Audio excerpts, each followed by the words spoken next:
हुए अपन 74 नंबर का 74 नंबर की गाथा लेंगे।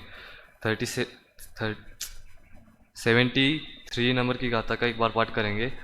हमें को खलु शुद्धो निम्ममो नान धन सन समग्गो तम्मीठियो तच्चित्तो सव्वे ए देखयम नेमि। इसमें बताया गया है कि आत, आत, आत्मा और आश्रव किस विधि से निवृत्त होते हैं, इस गाथा में बताया गया है। आत्मा आत्मा कैसा है तो एक है, शुद्ध है, निर्मम है और ज्ञान दर्शन से परिपूर्ण है। किस प्रकार से इस प्रकार के आत्मा को आत्मा में स्थित रहता हुआ, उसमें लीन होता हुआ क्रोधादि भावों का क्षय करता है। फिर एक निम्ममो में कहा था कि ममत्व से रहित है, मतलब उनका कर्ता नहीं है। फिर प्रवचन सार की जो अनुशीलन में प्रश्न उठा कर कहते हैं कि प्रवचन सार में तो उसको रागादि भाव का कर्ता कहा है और यहाँ पर रागादि भाव का कर्ता नहीं, स्वामी नहीं कहा है, तो इसे कैसे निषेध कर रहे हैं। फिर प्रवचन सार में कहा है कि 47 नयों के प्रकरण में वहाँ पर कहा है कि कर्ता नहीं 47 नयों के प्रकरण में कहा है कि कर्ता नय से जिस प्रकार रंग का करता है, मतलब रंग गेज मतलब रंग करने वाला, माने कपड़ा हो, कपड़े के ऊपर रंग देने वाला हो, वो उस रंग का करता वो रंगगेज है। उसी प्रकार ज्ञानी जो वर्तमान में जितना राग है, जितना राग रूप परिणाम है, उसका करता है। मतलब अभी जिस भूमिका में जो ज्ञानी है उसमें वह करता है। ज्ञानी प्रवचन सार में कहा गया ज्ञानी जो राग रूप परिणमता है वो उस अपेक्षा राग रूप परिणमने की अपेक्षा से वहाँ पर प्रवचन सार में कर्ता कहा है। परंतु यहाँ पर तो आश्रव से निवृत्त होने की विधि कही है। तो कहा जा रहा है कि ज्ञानी राग पने का कर्ता तो है, लेकिन यहाँ पर मान्यता अनुसार उसका निषेध किया गया है। मतलब वो स्वयं को राग रूप मानता नहीं है, यहाँ पर समय सार में कहा है। फिर वहाँ पर एक उदाहरण देते हुए कहा है कि गंधर्व देव भी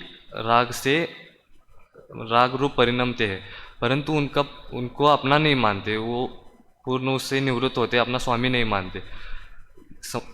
इसे उदाहरण से ही समझाया गया है।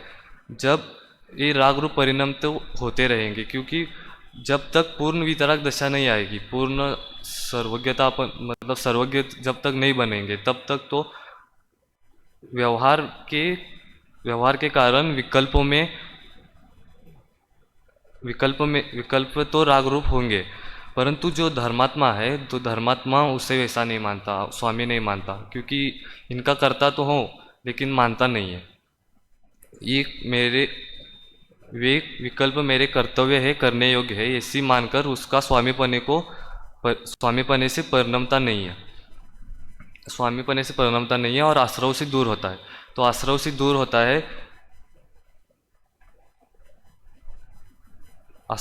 होता है, क्रोधादि भावों का अपना कर्ता नहीं मानता, ऐसा समय सार में कहा है। इधर ये प्रश्न उठाया है, दोनों जगह पर अपेक्षा अलग अलग है।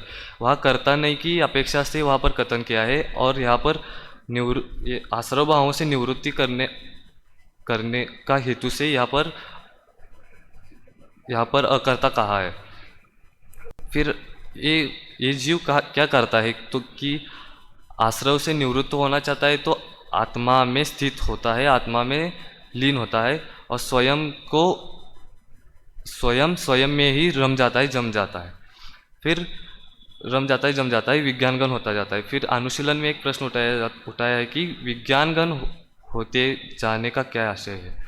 फिर वहाँ पर बताया है कि विज्ञानगण होने जाने का क्या आशय है कि आत्मस्थित होना ही, आत्मलीनता होना ही विज्ञानगण का अर्थ है।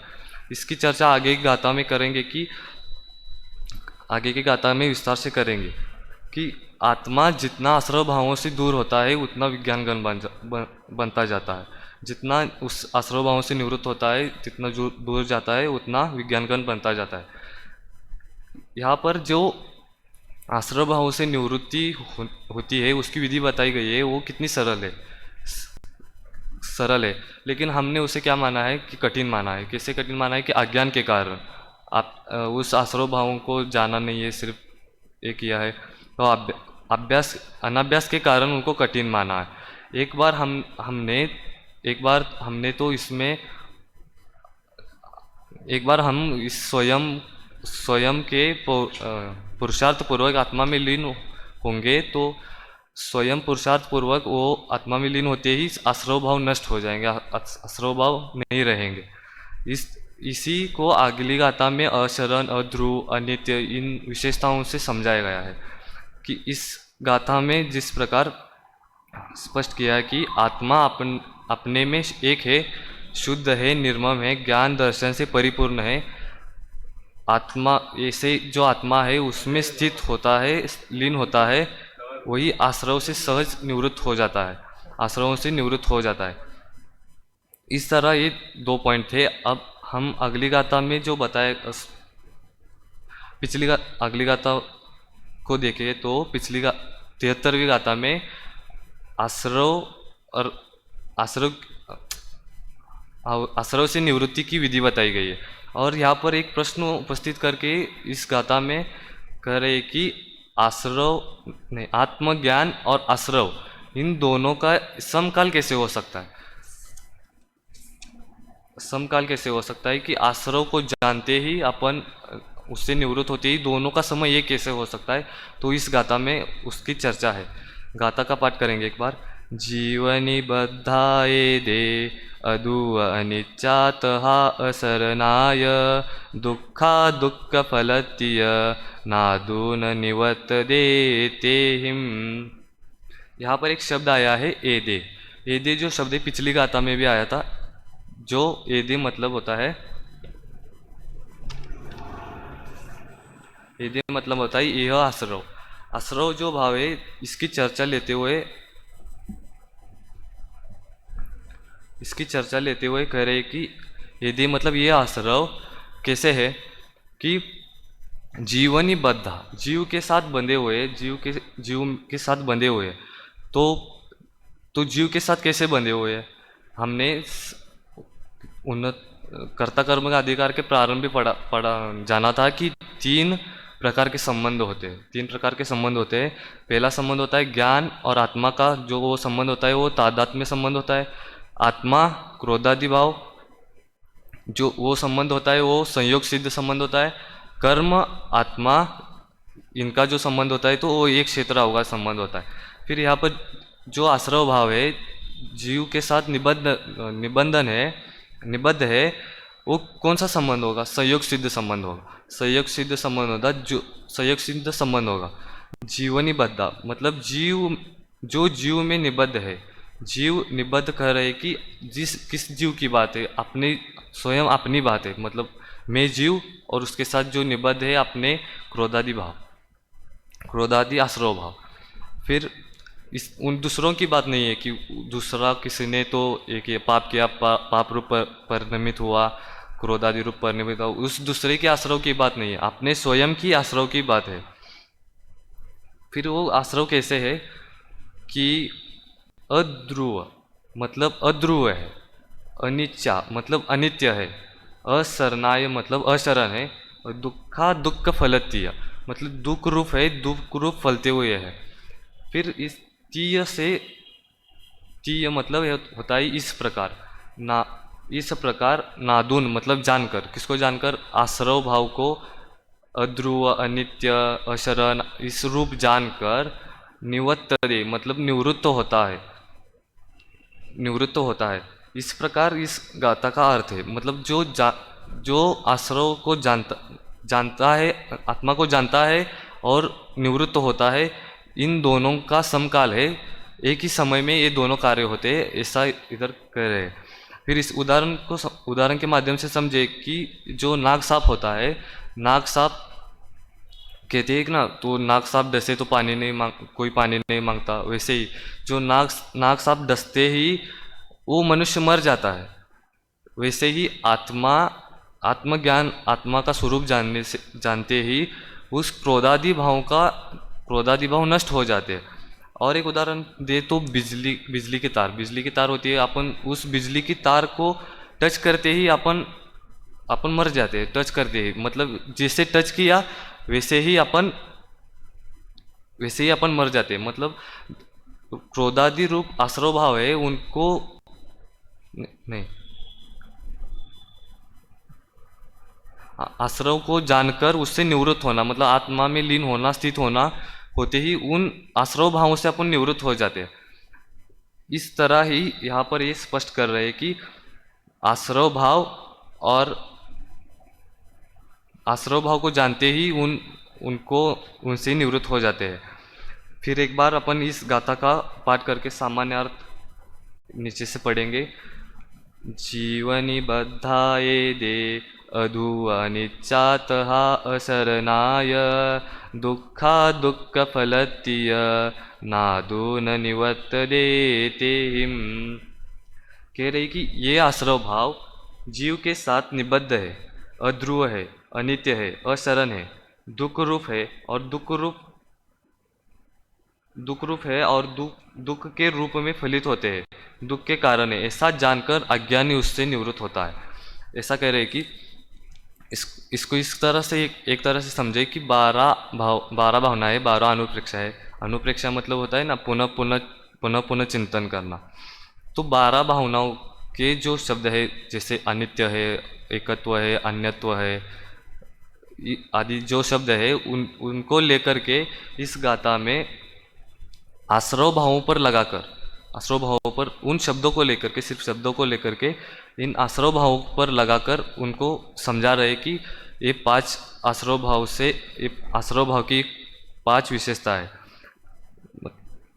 तो अपन जानते हैं कि टीका के माध्यम से जानते हैं कि पहले टीका का एक बार पाठ वाचन करते हैं। जतुपादवत वद्य घातक स्वभावात जीवनी बद्धा खलु आश्रवा। मतलब कह रहे कि जीवनी बद्धा मतलब जो आश्रव बंधे हुए हैं, आश्रव भाव जीव के साथ बंधे हुए हैं, वो किस तरह से जुड़ गए। 2 तरह से जुड़ सकते हैं। आत्मा का अगर घात करना हो, मतलब आत्मा का हित करना हो तो भी जुड़ना पड़ेगा, और आत्मा का अहित करना होगा तो भी उस आश्रव भाव का आत्मा के साथ जुड़ना पड़ेगा। इस 2 तरह से जुड़े हुए। लेकिन जो आश्रव भाव है वो हितकारी नहीं है, हित रूप नहीं है, अहितकारी है, आत्मा का घात करने वाले है। वो आश्रव भाव कैसे? वद्य घातक स्वभाव है। वद्य घातक स्वभावात मतलब वद्य यहाँ पर आत्मा लेना है, घातक इसको ये लेना है कि आश्रव भाव, मतलब जिन आश्रव भावों का स्वभाव आत्मा का घात करना है, वैसे ही वो आश्रव भाव। जैसे उदाहरण दिया है कि जतु पादवत, जतु मतलब लाख, जो, और पादक मतलब होता है वृक्ष। जो वृक्ष है उसमें से जो लाख निकलती है, वो लाख वृक्ष को तो घात करती है, लेकिन वो वृक्ष के साथ निबद्ध रहती है, उसके साथ रहती है, वृक्ष के साथ रहती है। तो वो जो लाख है वो घात करने वाली है, लेकिन उस वृक्ष के नहीं, जो लाख है वो वृक्ष का घात करती है लेकिन वृक्ष के साथ रहती है। ऐसे ही जो आत्मा के साथ निबद्ध है आश्रव भाव, तो आश्रव भाव आत्मा का घात करते हैं, फिर यहाँ पर आत्मा का घात करते हैं। तो यहाँ पर कोई प्रश्न पूछ सकता है कि आत्मा का घात कैसे कर सकते हैं, आत्मा का घात कैसे हो सकता है? तो पिछली गाथा में एक की व्याख्या करते समय कहा था कि अनादि अनंत नित्योदित विज्ञान गण स्वभाव भावत्व एक, मतलब आत्मा तो अनादि अनंत है, नित्योदित है, विज्ञान गण स्वभाव वाला है, तो उसका घात कैसे हो सकता है? अगर वो आश्रव भाव आत्मा का घात करते तो पहले ही कर चुके, क्योंकि आश्रव भाव है वो आत्मा के साथ अनादि से रह रहे कि, तो फिर पहले ही कर सकते। तो ये वध्य घातक, इस शब्द का क्या तात्पर्य है कि जो घाती कर्म है, घाती कर्म के संबंध में जैसे कहते हैं ना, ये घाती कर्म है, ये जीव का घात करते हैं, जीव के गुणों का घात करते हैं, वैसे ही ये क्रोधादि भाव गुणों के निर्मल पने को प्रकट नहीं होने देते, जो आत्मा का स्वभाव है उसको प्रकट नहीं होने देते। वैसे ही ये आश्रव भाव, विकार, विकारी परिणाम भी आत्मा आत्मा के निर्मल परिणमन को व्यक्त नहीं होने देते, उसको छुपाते हैं, उस पर आवरण डालते हैं। ऐसा यहाँ पर समझना चाहिए कि आत्मा का इस तरह से घात होता है, मतलब निर्मल पने को प्रकट नहीं होने देते, इस तरह ऐसा समझना चाहिए। पीछे एक उदाहरण भी दिया था कि जले जम्बालवत, मतलब जो जल है, जल के ऊपर जो काई आती है, मतलब जल तो निर्मल है लेकिन उस पर काई आने के बाद वो हम मानते हैं कि हम ऐसा मानते हैं कि ये जल गंदा है, ऐसा निर्मल नहीं है, ऐसा मानते हैं।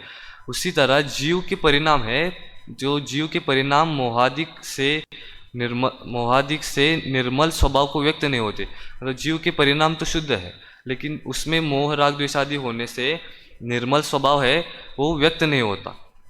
साथ ही ज्ञान दर्शन सुख वीर्य आदि गुण भी प्रकट नहीं होते। फिर वो गुण कब प्रकट होंगे, निर्मल स्वभाव कब प्रकट होगा कि अनंत ज्ञान, अनंत दर्शन, अनंत ज्ञान, अनंत वीर्य ये प्रकट होंगे, तभी वो निर्मल स्वभाव प्रकट होगा। इन इसको इसको निर्मल स्वभाव प्रकट होगा कब प्रकट होगा, सर्वज्ञता होने से, सर्वज्ञता से पहले वितरागी होने से। अगर वितरागी बनना है तो इन आश्रव भावों का अपने को अभाव करना पड़ेगा। आश्रव भावों का अभाव करना, आश्रव भावों का अभाव करना, फिर वो अनंत ज्ञान, अनंत दर्शन, अनंत सुख, अनंत वीर ये सब प्रकट होंगे। फिर अपन ऐसे कह सकते हैं कि शरीर से घातक तो राग परिणाम है, शरीर से घातक तो राग परिणाम है। राग तो असुचि, असुचि कहा है राग को, तो मतलब शरीर को तो असुचि कहते हैं, लेकिन राग उससे उससे भी ज़्यादा अपवित्र या असुचि है। पिछली गाथा में भी कहा है कि नादून आसवानम असुचितम च, मतलब कि असुचित है वो अपवित्र है, वो शरीर से ज़्यादा तो राग अपवित्र है। 12 भावनाओं में भी असुचि में कहे कि शरीर का वर्णन किया है, लेकिन शरीर से ज़्यादा अपवित्र तो राग है, आश्रव भाव, मतलब राग है आश्रव भाव है। फिर उत्तम शौच धर्म में कहा है कि तेरी सुचिता ज्ञान है और असुचिता राग, राग आग को त्याग कर निज को निज में पाक। मतलब सुचिता आत्मा की सुचिता पवित्रता तो ज्ञान में है, राग आदि में नहीं है। तो राग आदि को त्याग कर अपने को अपने में पाक, ऐसा वहाँ पर कहा है। साथ ही में अगर हड्डी अपवित्र है तो वह तेरी नहीं पुद्गल की चाह, मतलब शरीर हड्डी ये दोनों अपवित्र है तो उससे भी अपवित्र राग है। क्यों राग है, क्योंकि शरीर रहते हुए केवल ज्ञान हो सकता है, सम्यक दर्शन में वृद्धि हो सकती है, लेकिन राग में अपन रागपना करेंगे तो ममत्व होगा, कर्तापना होगा, तो सम्यक दर्शन आदि नहीं होंगे। राग करेंगे तो सम्यक दर्शन नहीं होगा, लेकिन शरीर रहते हुए सम्यक दर्शन हो सकता है। अगर बुद्धिपूर्वक अपन राग को छोड़े तो मुनिदशा प्रकट नहीं होगी, नहीं छोड़े तो मुनिदशा प्रकट नहीं होगी, लेकिन अबुद्धिपूर्वक राग को छोड़े तो केवल ज्ञान भी हो सकता है। इन राग के कारण इन कार्यों में मतलब केवल ज्ञान आदि नहीं हो सकते, इसलिए वो राग अपवित्र है, असुचि है। लेकिन मुनि दशा में उस शरीर को भी अपवित्र कहा है, लेकिन अंदर में तो वो शुचि गुण को प्राप्त करते हैं। तीन कषाय चौकड़ी वाला आश्रव भाव को नष्ट करके वो आश्रव भाव अधिक शुचि अधिक असुचि है, व्यक्त नहीं होने, मतलब जो आश्रव भाव है उनके कारण अपने आत्मा का घात हो रहा है।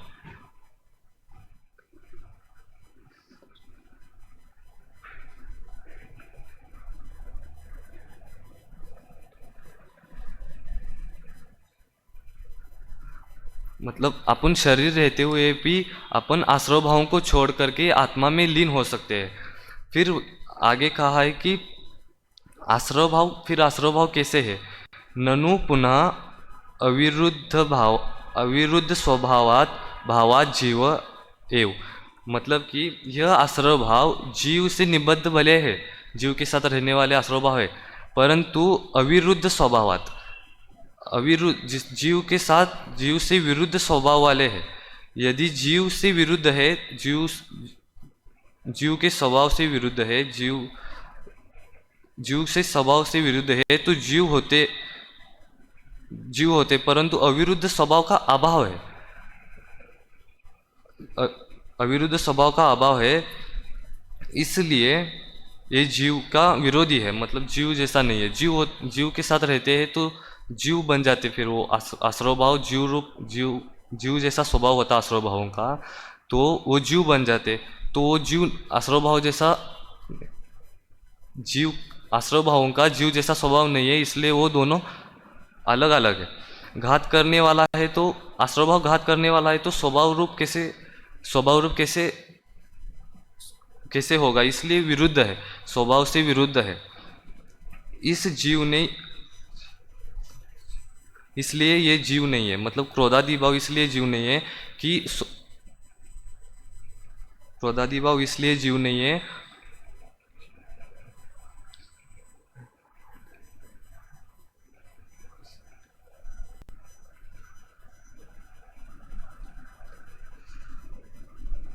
हाँ, क्रोधादि भाव इसलिए जीव नहीं है कि जीव जैसा स्वभाव उनका क्रोधादि भाव का नहीं है, इसलिए जीव नहीं है। जीव से निबद्ध है लेकिन जीव नहीं है। मतलब जीव के साथ रहते हैं लेकिन जीव रूप नहीं है, वह आश्रव भाव जीव नहीं है, इस तरह हम कह सकते हैं।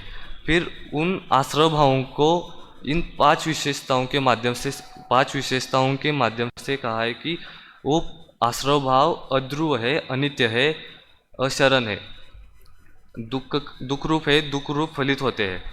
तो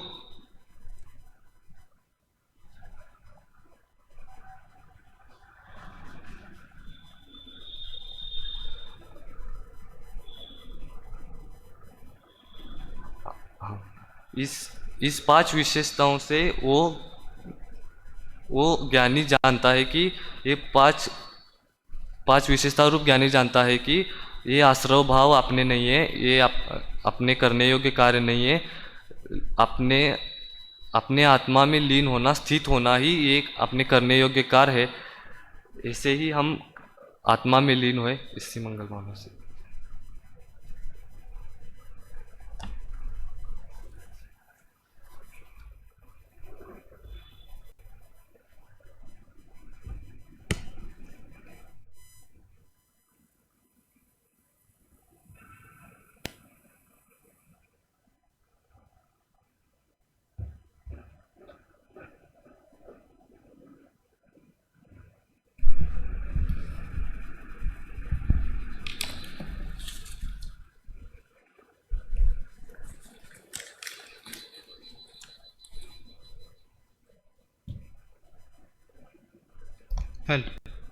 अभी हम सभी ने शास्त्री द्वितीय वर्ष के विद्यार्थियों के प्रवचन के क्रम में नीरज चौगले इनका प्रथम दिन का प्रवचन सुन रहे थे।